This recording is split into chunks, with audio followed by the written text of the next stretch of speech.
Comme vous l'avez sans doute remarqué sur la couverture du magazine littéraire, un dossier consacré à Marguerite Yourcenar. Marguerite Yourcenar, que nous allons aborder aujourd'hui, fut un écrivain hors pair d'un rare réalisme. Elle était anticonformiste, puisqu'elle le dit elle-même, le conformisme est une méchante maladie qui empêche d'exister. Courageuse et indépendante, elle a su montrer toute la beauté de la langue française dans ses textes. Elle travaillait beaucoup sur les mots. Elle a su notamment montrer toute la beauté de l'homosexualité, puisque pour elle, ça allait de soi. Mais discrète, mystérieuse, secrète, je vous invite à entrer dans le jardin secret de Marguerite Yourcenar.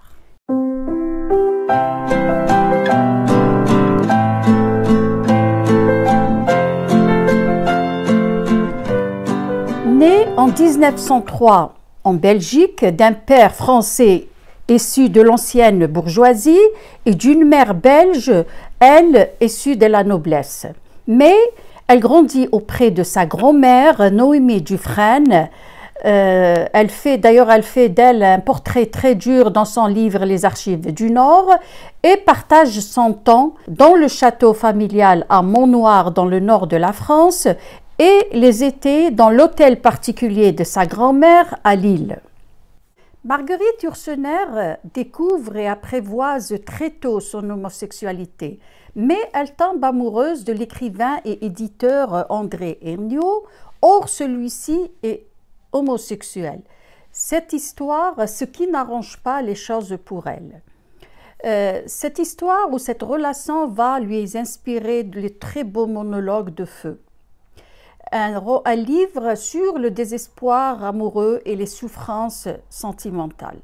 Par ailleurs, son premier roman tourne justement autour de l'homosexualité. C'est un livre sous forme d'une lettre qui raconte l'histoire d'un musicien de renom qui va avouer son homosexualité à sa femme et son envie de la quitter par souci de vérité et de franchise. Dans les années 30, Marguerite Yourcenar va beaucoup voyager. Istanbul, Athènes, les îles grecques, Bruxelles, Paris. C'est justement à Paris qu'elle va rencontrer une Américaine du nom de Grace Frick et elles vont tomber amoureuses l'une de l'autre au point où elles vont vivre ensemble durant 40 ans. Et c'est Grace qui, ayant obtenu un poste d'enseignante dans une université à New York, qui invite Marguerite Yourcenar à la rejoindre. Marguerite pensait qu'elle allait passer 6 mois aux États-Unis, mais finalement, elle va passer toute sa vie jusqu'à sa mort. Avant son départ aux États-Unis en 1939, elle publie donc son roman « Le coup de grâce ». Mais elle abandonne vite ses ambitions littéraires, ambitions qu'elle affectionne depuis l'âge de 18 ans où elle voulait devenir un écrivain français. Donc entre 1939 et 1948, Marguerite Yourcenar va vivre des moments d'instabilité, de dépression, se rendant compte donc qu'elle ne pouvait pas être cet écrivain et elle abandonne même ses premiers textes pour faute de réalisme, dira-t-elle. Cet exil est un exil qui ne l'aide pas. C'est une exilée et un écrivain qui n'existe pas. Mais sa compagne, Grace Frick, va la soutenir, va l'aider financièrement et moralement. Elle va même jusqu'à abandonner sa propre carrière pour aider Marguerite Yourcenar a réalisé la sienne. Elles vont vivre ensemble dans une maison appelée la Petite Plaisance dans le Maine et elles resteront ensemble, comme je l'avais dit, 40 ans jusqu'à la mort de Grace d'un cancer de sein en 1979. C'est moi qui fais toute la cuisine dans cette petite maison. Je balaye les feuilles mortes, enfin je m'occupe de tas de choses. Vous fabriquez votre pain? Je fabrique mon pain, je promène le chien. Je téléphone à l'épicier, j'ouvre la porte quand les gens frappent. Marguerite Yourcener traverse le siècle en solitaire. Elle nous lègue une œuvre multiforme et multiple qui domine très haut la littérature française. Son roman Les Mémoires d'Adrien, publié en 1951, est classé l'un des 100 meilleurs romans de tous les temps. D'ailleurs, c'est avec ce roman-là que Marguerite Yourcener accède à la renommée. Je vous lis un tout petit extrait des Mémoires d'Adrien. Le véritable lieu de naissance est celui où l'on a porté pour la première fois un regard intelligent sur soi-même. Mes premières patries ont été les livres. Pratiquement tous les personnages de Marguerite sont homosexuels ou bisexuels et c'est tout à fait naturel pour elle. Ses références sont le beau et le valable, quels que soient ces personnages, qu'ils soient historiques ou fictifs.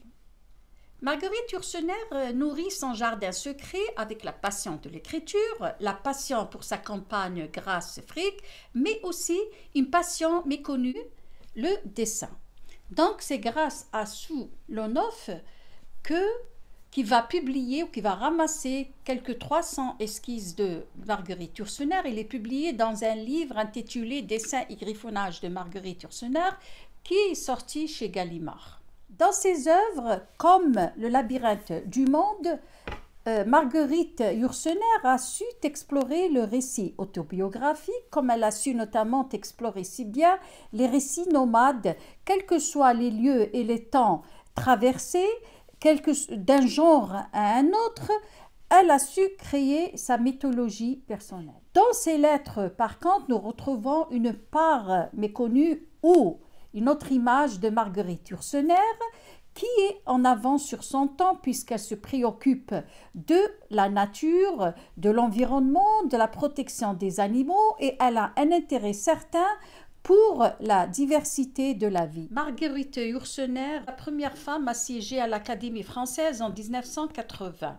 Elle a su mettre sa plume et sa culture humaniste au service des récits nomades. Elle avait fait de son enfance malheureuse sans mère, non pas une enfance souffrante, mais un acquis qui lui a permis justement de forger sa personnalité et son caractère. En 1987, Marguerite Yourcener décède dans le Maine, là où elle s'est installée juste avant le déclenchement de la Deuxième Guerre mondiale.